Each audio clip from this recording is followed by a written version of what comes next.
Chaque matin, juste avant le lever du soleil, je me rends à l'extrémité de mon jardin et je passe la main sur un modeste tas de pierres de rivière lisse et sombre reposant dans une tranchée de terre peu profonde.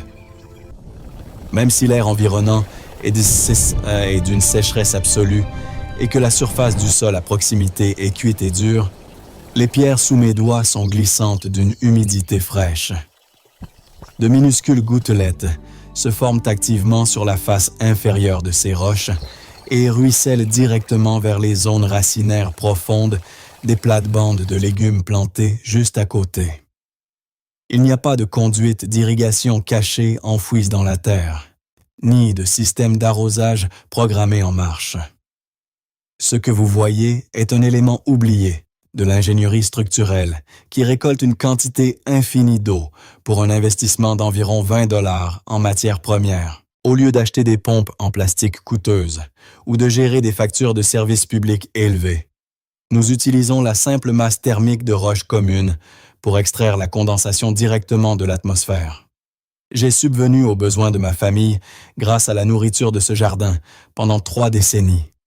Et je m'appuie sur cette installation spécifique parce qu'elle est une certitude physique, pas un pari. Elle fonctionne en déclenchant une chute de température brutale exactement là où l'air ambiant rencontre la surface du sol. Dans le temps que nous passerons ensemble aujourd'hui, je vais démontrer la physique mesurable derrière ce cycle de condensation quotidien. Je vous guiderai à travers la disposition précise, les types spécifiques de pierres à trouver localement et les angles exacts que vous devez creuser afin que vous puissiez construire ce système d'eau passif et permanent dans votre propre jardin. Il y a plus de 2 millénaires, une civilisation entière a prospéré dans l'un des déserts les plus impitoyables de la Terre, non pas en découvrant des rivières cachées, mais en maîtrisant la température des pierres. Le peuple nabatéen a établi son empire et ses terrasses agricoles luxuriantes autour de l'ancienne cité de Pétra, malgré l'absence quasi totale de précipitations mesurables. Ils ne disposaient ni d'appareils de forage profond, ni de pompes électriques. Ils ont survécu parce qu'ils comprenaient exactement comment la chaleur se déplace à travers différents matériaux. Ils ont observé le cycle météorologique quotidien et identifié une séquence physique distincte. Pendant la journée, le soleil intense brûlait le terrain, mais dès que le soleil se couchait, l'air du désert se refroidissait rapidement. Ils ont commencé à rassembler et à empiler intentionnellement des types spécifiques de pierres denses, dans ces monticules délibérés autour de la base de leurs vignes et de leurs arbres fruitiers. Ces tas de pierres fonctionnaient comme des pièges thermiques. Parce que la roche libère la chaleur beaucoup plus rapidement que la terre environnante, les pierres devenaient glaciales à l'approche de minuit. Lorsque l'humidité invisible transportée par le vent nocturne dérivait sur le sol du désert et heurtait ces pierres refroidies, l'humidité n'avait nulle part ailleurs où aller. Elle se condensait immédiatement, passant d'un gaz à de lourdes gouttelettes liquides. Cette eau s'accumulait sur la face inférieure des roches et s'égouttait régulièrement dans le sol. À l'aube, les couches supérieures de la pierre se réchauffaient à nouveau. Mais cette même canopée rocheuse servait désormais de bouclier physique, empêchant le soleil brutal du matin de faire évaporer l'eau fraîche emprisonnée dans la terre en dessous. Toute la survie de leur civilisation reposait sur cette chute de température simple et fiable. Ils ont prouvé que l'eau, liquide lourde, est toujours suspendue dans l'air juste au-dessus de nos têtes et que la faire descendre jusqu'aux racines n'est qu'une question de placement de la bonne surface froide sur son chemin. Nous n'avons pas à nous fier uniquement à l'histoire ancienne pour valider ce concept, car la science agricole moderne l'a rigoureusement testé dans certaines des conditions de culture les plus rudes d'aujourd'hui. Des agronomes travaillant dans des régions arides, telles que les déserts volcaniques de haute altitude des îles Canaries et les plaines sèches du plateau de l'Oès, ont mené des études contrôlées sur plusieurs années sur cette dynamique thermique précise entre la roche et le sol. Les données qu'ils ont publiées sont définitives et reflètent exactement ce que je mesure avec une simple sonde d'humidité dans mon propre jardin. Lorsque les chercheurs ont recouvert la surface du sol, entourant les racines des cultures avec une couche structurée de gravier et de pierres lisses, ils ont enregistré un changement massif et permanent dans la rétention d'eau. La couche de pierre agit essentiellement comme une valve physique à sens unique pour l'humidité. Les études ont prouvé que pendant les heures chaudes de la journée, le bouclier rocheux bloque le rayonnement solaire direct et les vents secs agressifs, ce qui réduit l'évaporation du sol de surface jusqu'à 40% par rapport à la terre nue exposée. Mais les mesures les plus vitales ont été prises après le coucher du soleil. Les instruments placés directement sous les pierres ont enregistré que la condensation atmosphérique contribuait à elle seule à l'équivalent de plusieurs centimètres de pluie sur une seule saison sèche. Les pierres refroidies ont littéralement extrait l'humidité ambiante de l'air nocturne, ajoutant un volume de liquide mesurable au profil profond du sol, nuit après nuit. Dans mes propres plates-bandes, lorsque nous passons 3 ou 4 semaines sans une goutte de pluie à la fin du mois d'août, les rangées de terre exposées se dessèchent et elles se transforment en poussière sur 15 cm de profondeur. Mais quand je me dirige vers mes tranchées de condensation et que je retire les pierres de rivières sombres, la couche arable en dessous est lourde, s'agglutine dans mes mains et affiche systématiquement des niveaux d'humidité élevés sur mes compteurs analogiques. La science est tout à fait établie et vérifiable. En modifiant simplement le matériau physique reposant au-dessus de la zone racinaire grâce à un investissement de $20, vous changez radicalement le microclimat, transformant une parcelle de terre brûlante en un collecteur d'humidité auto-arrosant qui puise activement l'eau du ciel. Pour comprendre exactement comment cela fonctionne dans votre propre sol, nous devons examiner le poids invisible de l'air juste au-dessus. Même lors de l'après-midi d'été le plus sec, quand la poussière s'élève sous vos bottes, l'atmosphère contient un volume massif d'eau en suspension. Elle est simplement à l'état gazeux, trop dispersée pour que nous puissions la voir ou la sentir. Vous savez déjà comment cette séquence physique fonctionne si vous avez déjà posé un verre de thé glacé froid sur votre porche en juillet. En quelques minutes, l'extérieur de ce verre est trempé. Le verre ne fuit pas. La surface glacée du verre extrait physiquement l'humidité invisible directement de l'air chaud de l'été. Nous reproduisons exactement cette même réaction thermique dans le jardin, mais à une échelle beaucoup plus vaste, en utilisant de simples pierres. Les pierres que nous plaçons autour de nos plantes agissent comme un déclencheur thermique. Tout au long de la journée, les pierres absorbent la chaleur solaire. Mais dès que le soleil descend sous l'horizon, la séquence s'inverse. Sous un ciel nocturne dégagé, la Terre renvoie sa chaleur vers l'atmosphère. Parce que la roche dense transfère la chaleur de manière très différente de la terre meuble. Les pierres perdent rapidement leur chaleur et deviennent nettement plus froides que l'air nocturne environnant. Alors que les douces brises nocturnes poussent l'air chaud et chargé d'humidité à travers votre jardin, cet air entre en collision avec la surface refroidie des pierres. Lorsque la température de la roche se situe en dessous d'un seuil spécifique appelé le point de rosée, un changement d'état physique se produit. L'air au contact de la pierre se refroidit instantanément, se contracte et perd sa capacité à retenir la vapeur d'eau. Ce gaz invisible se condense en gouttes lourdes et physiques d'eau liquide. Ce n'est pas une théorie. C'est une réaction mécanique rigoureuse. Tant que la pierre est plus froide que le point de rosée de l'air ambiant, la condensation se formera continuellement à la surface, goutte après goutte, tout au long de la nuit. Une fois que cette condensation liquide abondante se forme sur la face inférieure des pierres refroidies, la gravité prend tout simplement le relais. Les gouttelettes d'eau gonflent dans l'obscurité jusqu'à ce qu'elles soient trop lourdes pour s'accrocher à la roche, tombant directement sur le sol en dessous. Si cette eau tombait sur une terre nue et desséchée par le soleil, elle formerait probablement une flaque sur la croûte dure et s'évaporerait dès que le soleil matinal dépasserait la cime des arbres. Mais parce que ces pierres saucisses recouvrent physiquement le sol, la terre en dessous reste meuble, fraîche et très poreuse. La terre agit exactement comme une éponge de cuisine sèche. Lorsque l'eau en frappe la surface, elle ne s'écoule pas. Elle est immédiatement attirée vers le bas à travers le profil du sol par capillarité.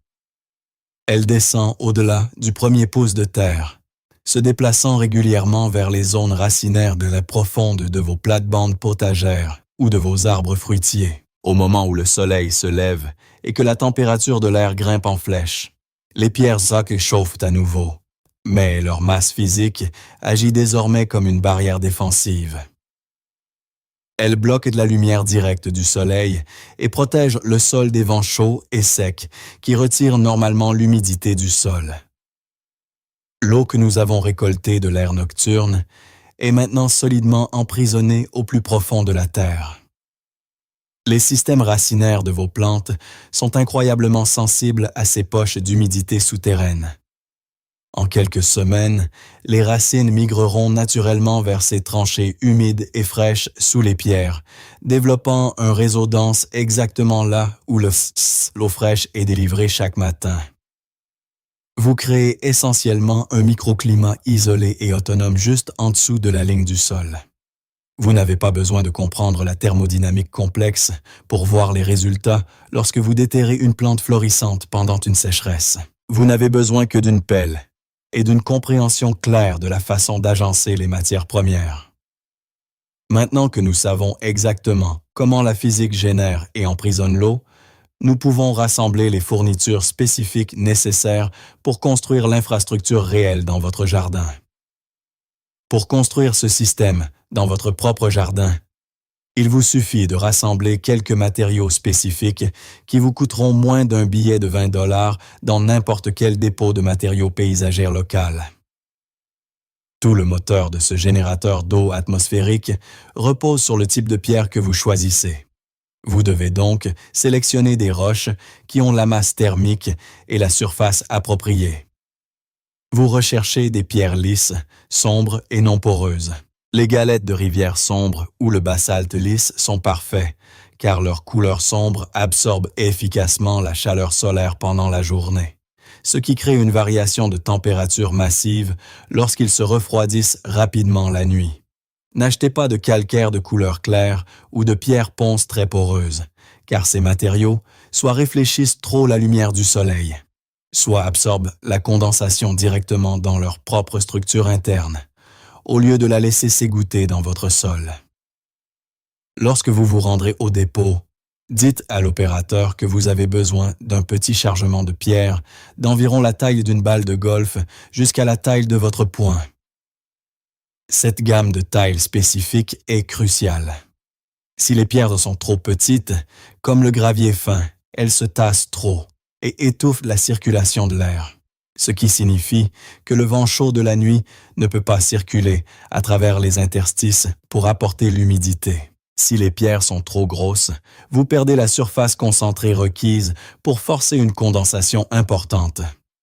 Pour une plate-bande potagère standard ou quelques arbres fruitiers, 3 ou 4 sacs en toile robuste de ces galets de rivière suffisent pour commencer. Vous n'avez pas besoin de tuyaux en plastique, de tissu synthétique ou de vannes vissettes mécaniques. Prenez simplement une bêche en acier standard dans votre garage. Apportez vos pierres vers la terre sèche où vous avez l'intention de planter.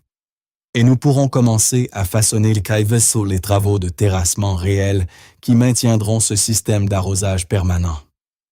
Prenez votre bêche et rendez-vous à l'endroit exact où vous avez l'intention de planter vos jeunes plants potagers, ou là où vos arbres fruitiers existants sont enracinés. Vous n'allez pas simplement empiler les pierres sur une terre plate et cuite au soleil, car l'eau récoltée a besoin d'un bassin physique pour se rassembler et s'infiltrer dans la zone des racines.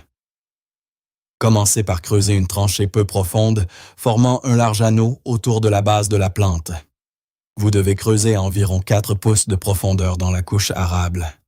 en étendant le bord extérieur de cet anneau jusqu'à la ligne de goutte à goutte, qui est la zone située directement sous les branches les plus larges de votre arbre ou l'étalement complet de votre plante potagère mature.